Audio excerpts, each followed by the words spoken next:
जी ने मुझे एक दिन सुबह सुबह टेलीफोन किया और कहा कि राजस्थान चलना है उदयपुर।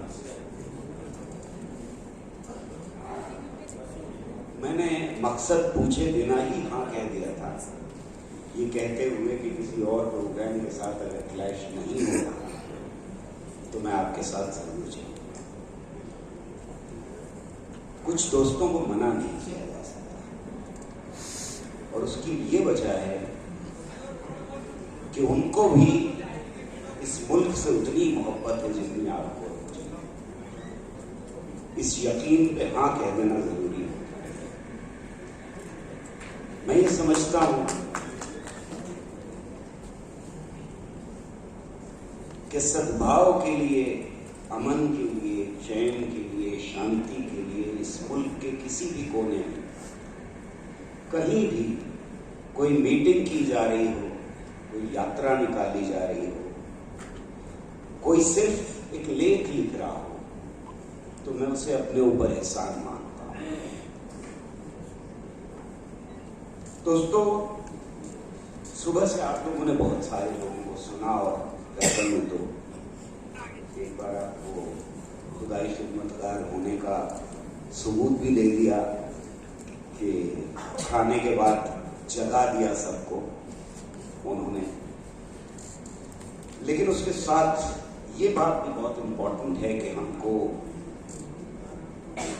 सिर्फ जोश से नहीं, होश से भी काम लेना पड़ेगा। आप मुझे बता दें कि कब मुझे रुकना है, क्योंकि ऐसा होता है कि जो चीजें दिल से करीब होती हैं उस पर आदमी बोलता ही चला जाता है और एहसास नहीं होता कि कितनी देर ले ली। हमें इतिहास में जाना पड़ेगा, क्योंकि जब हम सद्भावना की बात करते हैं तो फिर ये बात कहना जरूरी होती है किन लोगों के बीच में सद्भावना, कौन है ये लोग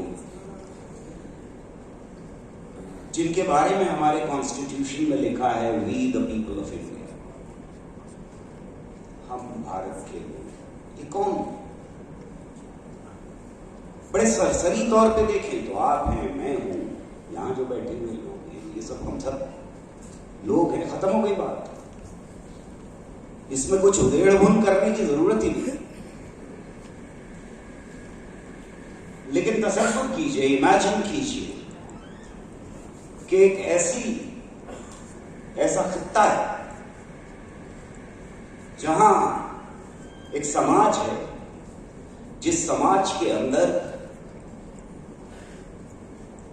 इंसान बराबर नहीं हो सकता। वो जातियों में बटा हुआ है। ऊंची जात का तो ऊंची जात का, नीची जात का कोई आदमी उसके बराबर कैसे हो सकता है? इंसान बराबरी का कोई तसव्वुर नहीं। एक ऐसा समाज जिसमें प्रॉपर्टी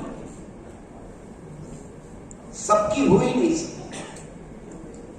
प्रॉपर्टी तो कुछ लोगों की, बाकी तो जात बाहर। एक ऐसा समाज जिसके अंदर सबको सब काम करने की आजादी नहीं है। मैला उठाने की आजादी ऊंची जात को नहीं है और नीची जात को वो काम करने की आजादी नहीं है जिसमें ऊंची जात का रखा। एक ऐसा समाज जिसमें सबको एजुकेशन की आजादी नहीं है और अगर श्लोक भी कान में पड़ जाएं तो सीसा पिघला के डाल देता है। एक ऐसा समाज जहां सबको सारे देश में घूमने की आजादी है और सात समंदर पार तो छोड़ ही दीजिए, जाने की आजादी। सवाल हिंदू मुसलमान का नहीं, ये सारे धर्मों के अंदर एक ऐसा समाज जो धर्मों में बटा हुआ है।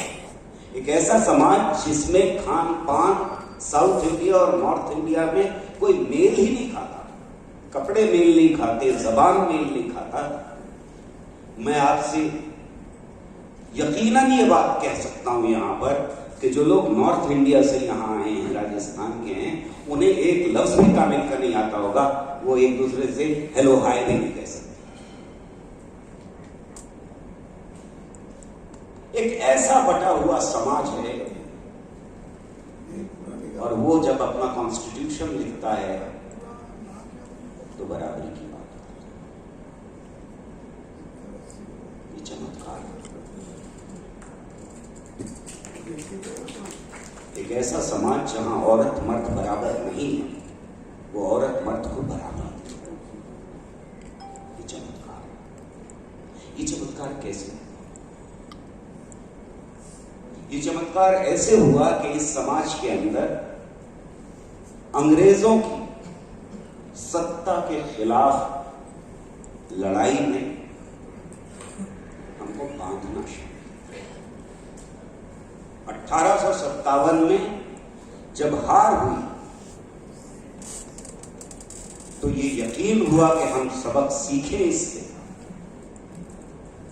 कि अगर आखिरी इंसान इस धरती पर पलने वाला, इस खित्ते में पलने वाला, वो स्वतंत्रता संग्राम का हिस्सा नहीं बनेगा तो हम ये लड़ाई जीत नहीं सकते। क्यों नहीं जीत सकते? इसलिए कि जो हमारे ऊपर दमन कर रही है शक्ति, वो ऐसी शक्ति है जो बार बार कह भी रही है और हमें मालूम भी है कि उसका सूरज नहीं उगता। वो इतनी बड़ी, इतनी ताकतवर है कि वो हमें जूते नीचे पहुंच सकती। तो हम ये सबक सीखते हैं कि आखिरी आदमी को इस संग्राम में शामिल करने की जरूरत है, और इसलिए अपने समाज को देखना बहुत जरूरी है। आप किसी भी बड़े उस वक्त के राइटर को उठा करके देख लीजिए, और बिल्कुल अलग अलग विचारधाराओं के राइटर, गांधी और भगत सिंह, दोनों ये लिख रहे हैं कि अगर हम अपने समाज को बेहतर नहीं बना सकते, और खासतौर से अनटचेबिलिटी को लेकर के दोनों ने एक ही बात लिखी है कि अनटचेबिलिटी जब तक खत्म नहीं होती हमें हक नहीं आता।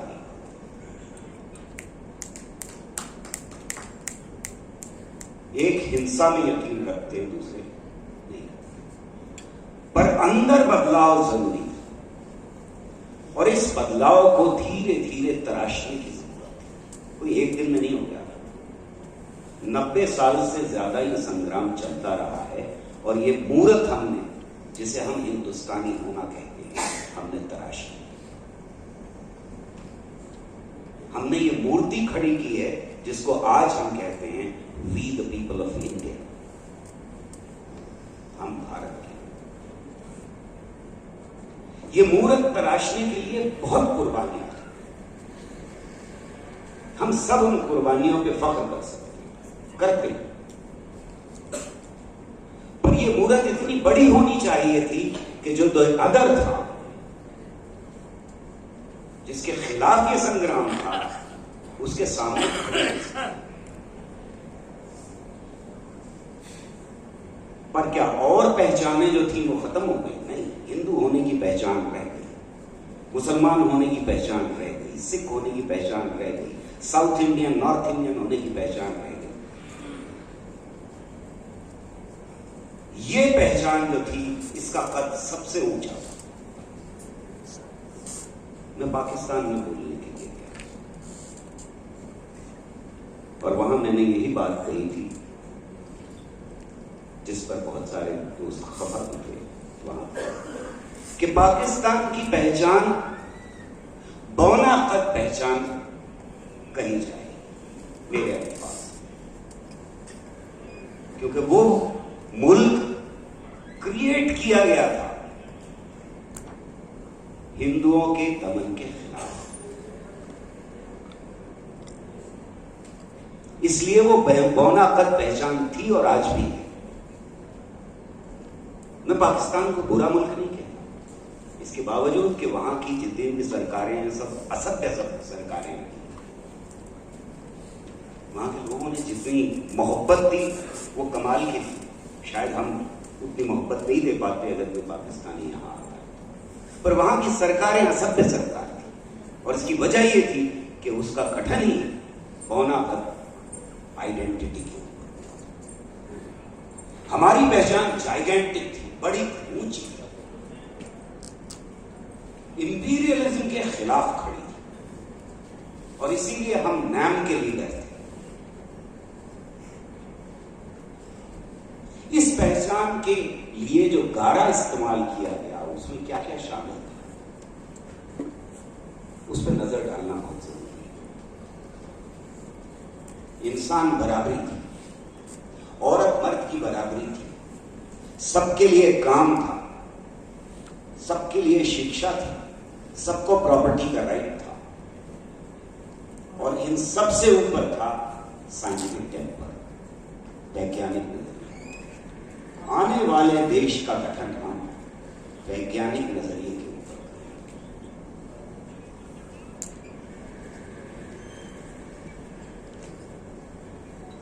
जिस दूसरी पहचान की बात की, जो पाकिस्तान में हमें मुसलमानों वाली पहचान दिखाई देती है, धर्म की पहचान दिखाई देती है। मेरा धर्म से कोई परेशानी नहीं, धर्म मानना चाहिए, जो मानते हैं मानना चाहिए। मैं नहीं मानता किसी भगवान को, किसी खुदा को, किसी गॉड को नहीं मानता, साइंटिस्ट होने की वजह से मुझे किसी में यकीन नहीं। मैं ना हिंदू हूं, ना मुसलमान हूं, सिख ना ईसाई, पर जो है उनसे कोई परेशानी नहीं। परेशानी तब है जब उस पहचान को आप राजनीति का हिस्सा बना, और पाकिस्तान में जब वो पहचान, या किसी भी देश में वो पहचान, जो छोटी बौनाकत पहचान, वो पहचान जब राजनीति के साथ मिक्स की जाती है तो देश का कद घट जाता है। और हमने आजादी के बाद वो जो मिरेकल था, वो जो अद्भुत चीज थी, जो किताब थी, उसको एक कोने में डाल कर इस देश की लगातार पहचान घटाई, उसका कद घटाया।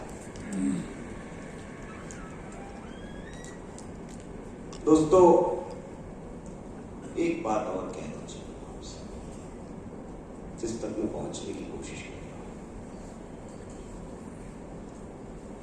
ये जो मूर्ति तराशी, उसमें सबसे बड़े शिल्पकार तो दो ही थे, नेहरू और गांधी। हालांकि दोनों मेरे हीरो हैं, मुझे ये कहने में कोई परेशानी नहीं। मेरा हीरो बहरहाल भगत सिंह है,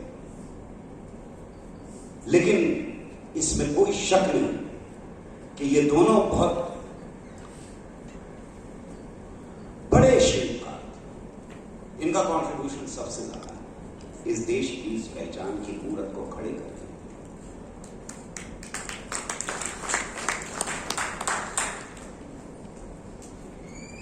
इस मूर्ति को तराशने में, जैसा मैंने कहा कि 90 साल से ऊपर का वक्त लगा।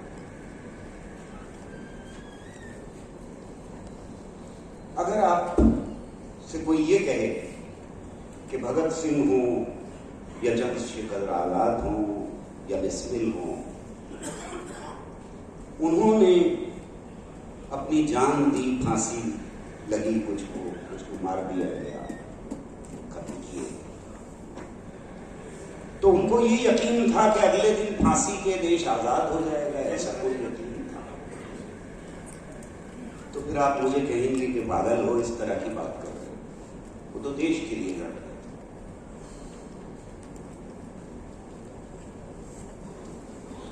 पर देश तो था ही नहीं, अंग्रेजों की सत्ता थी। तो वो क्यों जान दे रहे थे, किसके लिए जान दे रहे थे? देश तो है ही नहीं है। वो मरने को तैयार थे, सारी कुर्बानियां देने को तैयार थे, क्यों, किसके लिए? ये सवाल मुश्किल सवाल है कि आजादी की लड़ाई में कोई जान देने को क्यों तैयार हो जाता।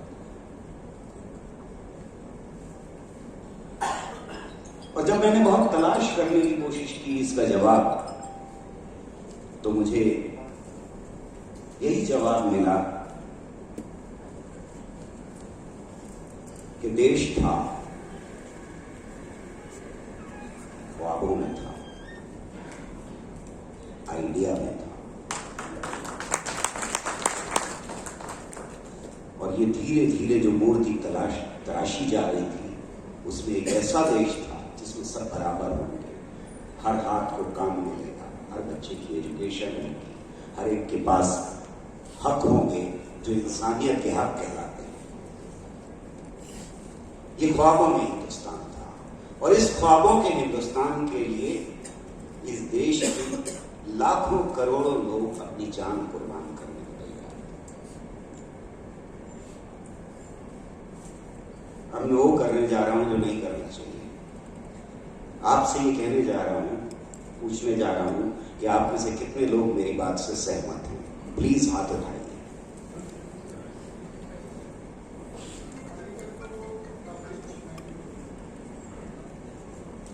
यानी जहनों में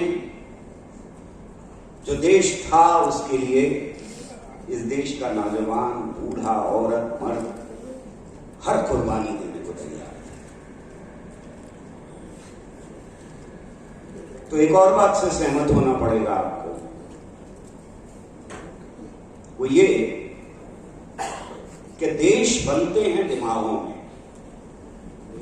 ख्यालों में, ख्वाबों में, और फिर वो धरती पर पैदा होते हैं, क्योंकि उसके लिए लोग कुर्बानी देते हैं। बिना कुर्बानी के देश पैदा नहीं हुआ करते।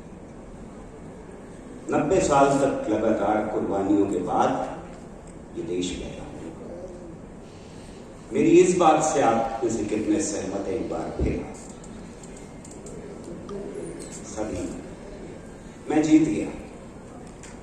अगर इस सरकार के लिए वोट होता तो मैं आज सरकार में होता। लेकिन दोस्तों, अगर आप इस बात से सहमत हैं तो फिर आपको एक और बात से सहमत होना पड़ेगा कि देश अगर दिमागों में बनते हैं और फिर धरती पर पैदा होते हैं, तो अगर देश दिमागों में टूट जाए तो धरती पर जिंदा नहीं रह सकता।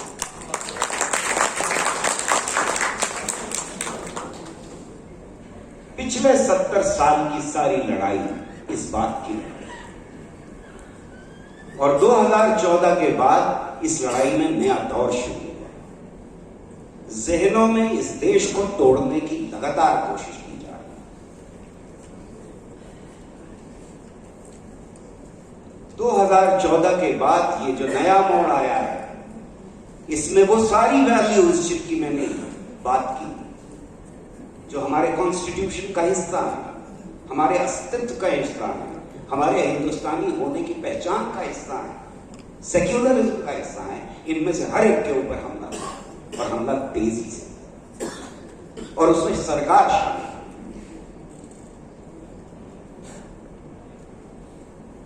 जब आप अपने घर पे बैठ करके टीवी पर ये देख रहे होते हैं कि मुसलमानों के खिलाफ जहर उड़ रहा, तो फिर आप भी देश को तोड़ने का पार्ट होते हैं, आप भी उसका हिस्सा हैं।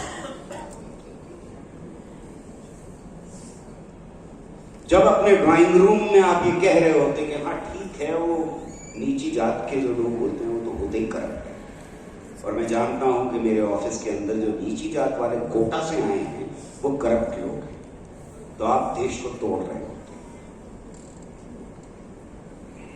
जब आप अपनी बेटी के लिए कम पैसे खर्च करके एजुकेशन देना चाहते हैं और बेटे के लिए ज्यादा पैसे खर्च करना चाहते हैं, तो आप देश को तोड़ रहे हैं।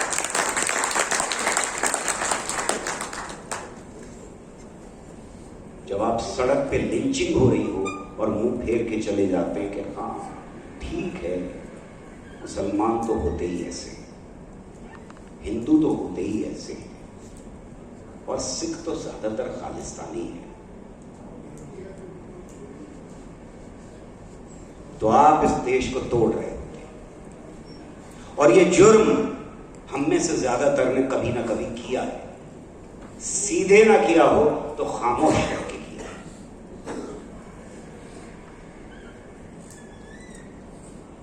खतरा बहुत बड़ा है, लेकिन कोई भी ये सवाल उठा सकता है कि ये आ गए दिल्ली से इस जबान का इस्तेमाल करके सबको डराने की कोशिश कर रहे हैं, देश टूटेगा कहां से? इसके टूटने के तो चांसेस हैं नहीं कोई। हम बहुत ताकतवर हैं, हमने तो पाकिस्तान को तोड़ दिया, 2 हिस्से कर दिया, हमें कौन तोड़ सकता? दोस्तों, सोवियत यूनियन दुनिया की दूसरी बड़ी ताकत था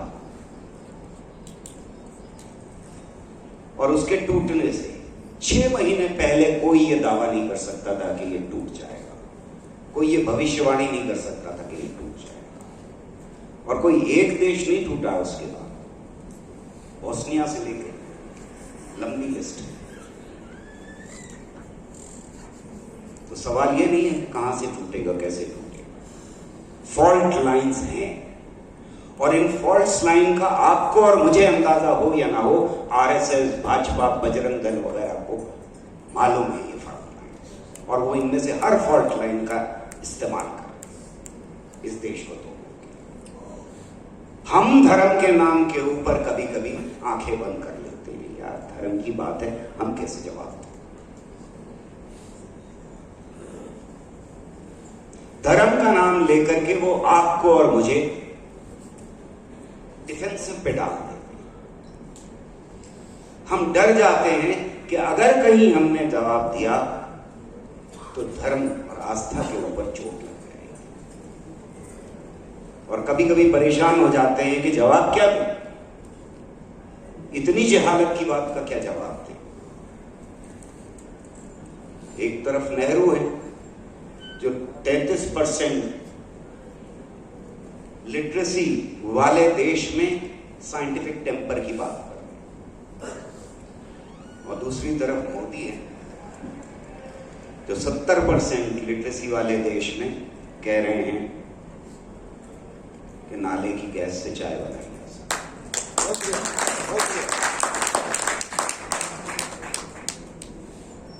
दोस्तों, आप में से सभी के चेहरे के ऊपर मुस्कुराहट आती है, लेकिन जब दुनिया की सबसे बड़ी डेमोक्रेसी का प्राइम मिनिस्टर ये कहता है कि गणेश जी प्लास्टिक सर्जरी का प्रमाण है, तो मेरे अंदर का साइंटिस्ट सहम जाता है। मेरे लिए ये हंसने की बात नहीं, इसलिए नहीं होती कि अगर कोई गली का हाथ देखने वाला जो अच्छी ये बात कह रहा होता तो कोई परेशानी नहीं। परेशानी तब है जब लार्जेस्ट डेमोक्रेसी का प्राइम मिनिस्टर दुनिया की शर्म, लाज सब कुछ छोड़ करके ऐसी बात करता है, तो देश के अंदर पॉलिसीज उसी तरह से डिसाइड होती है। नीचे तक एक मैसेज जाता है कि अब आज के बाद सूडो साइंस का राज हो। तब फिर उसका एक मिनिस्टर उठ के कहता है कि एजुकेशन से हटा दो डार्विन का सिद्धांत, क्योंकि मेरे बाप दादा ने बंदर से इंसान बदलते हुए नहीं देखा। परेशानी की बात तब होती है जब गौ रक्षा के नाम के ऊपर हम खामोश हो जाते हैं और वो कहते हैं कि गाय का पेशाब टेस्ट करने की जरूरत है। ये साइंटिफिक कम्युनिटी के लिए जो प्रक्षेपण कर रही हो इस देश की, उसके लिए कितनी बेइज्जती की बात है कि हमें आज तक ये नहीं मालूम कि गाय के पेशाब में क्या होता है, पर हम में से कुछ लोग डर जाते हैं। इसका जवाब कैसे दें? क्योंकि ये धर्म का मामला आ गया।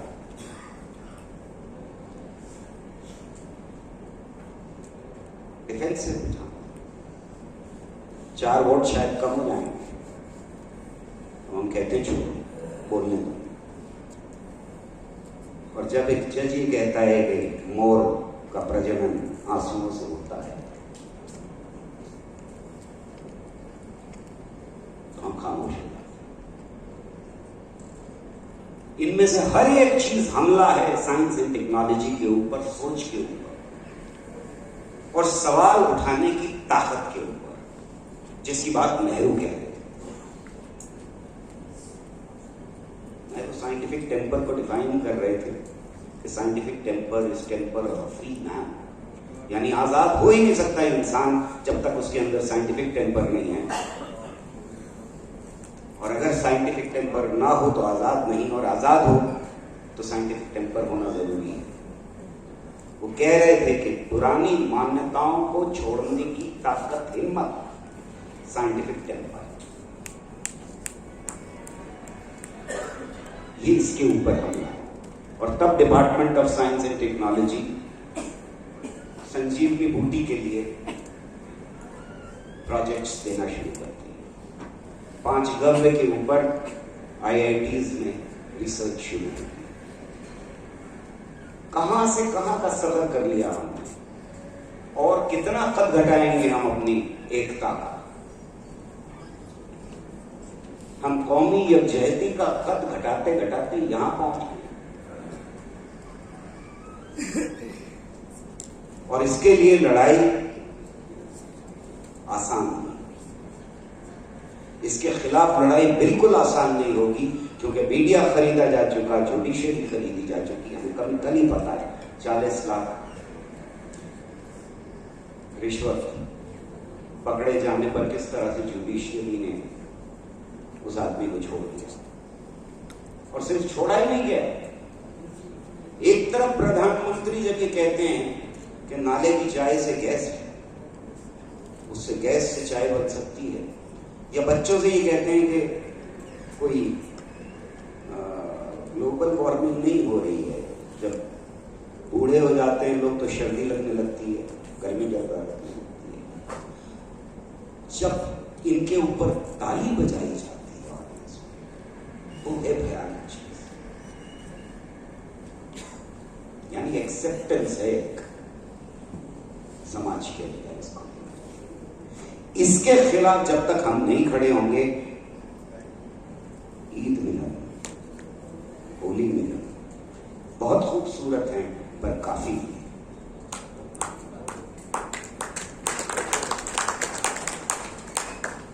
काफी नहीं, हमने बहुत किया। पिछले 70 साल यही कोशिश की कि एक दिन सब एक दूसरे के गले मिलें और अपने अपने घर चले जाएं, और फिर यही कहें कि यार मुसलमान हो तो टेररिस्ट हैं। मेरे बहुत दोस्त हैं, ऐसी बात नहीं है, पड़ोसी थे, वो हमें सेवैयां खिलाते थे, हमें मिठाई खिलाते थे, हम रंग लगाते थे। मुसलमान हैं, सारे दोस्त हैं, अच्छे हैं, बहुत हैं, लेकिन गड़बड़ तो है। तब हम एक बार फिर मैं कहना चाहूंगा, इस मुल्क को तोड़, अपने को बदलने से लेकर के, अपने ड्राइंग रूम से लेकर के ये लड़ाई गलियों और सड़कों तक की लड़ाई है। ये लड़ाई सत्ता की लड़ाई है। ये लड़ाई उन पार्टीज को जिताने की लड़ाई है जिन पार्टीज को, मैं कभी इलेक्शन नहीं लड़ने जा रहा, मैं साइंस का आदमी हूं, लेकिन बर्तोल्ट ब्रेख्त ने बड़ी खूबसूरत बात कही कि सबसे ज्यादा इलिटरेट वो आदमी होता है जो पॉलिटिकली इलिटरेट है। तो मैं पॉलिटिकली इलिटरेट नहीं होना चाहता, और मैं ये अच्छी तरह समझता हूं कि ये लड़ाई मतदान की लड़ाई भी है।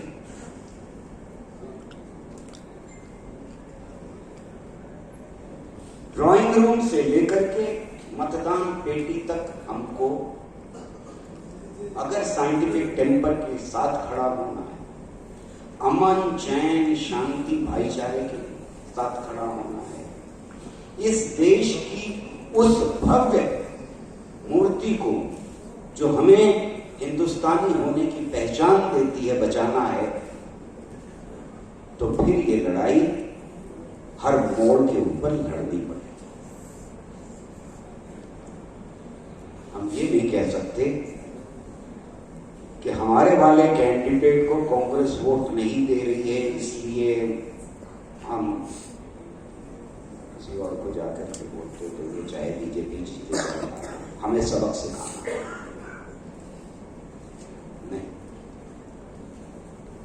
नहीं।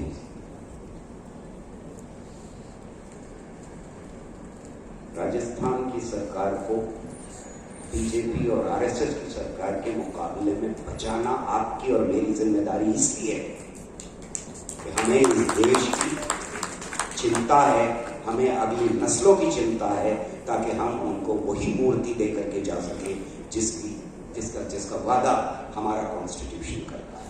बहुत बहुत शुक्रिया।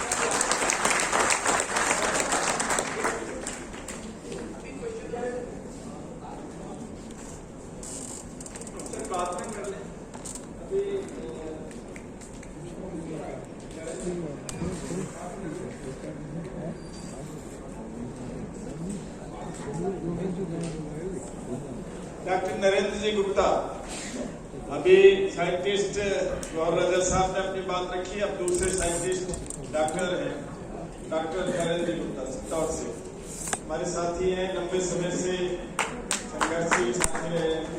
टाइम साहब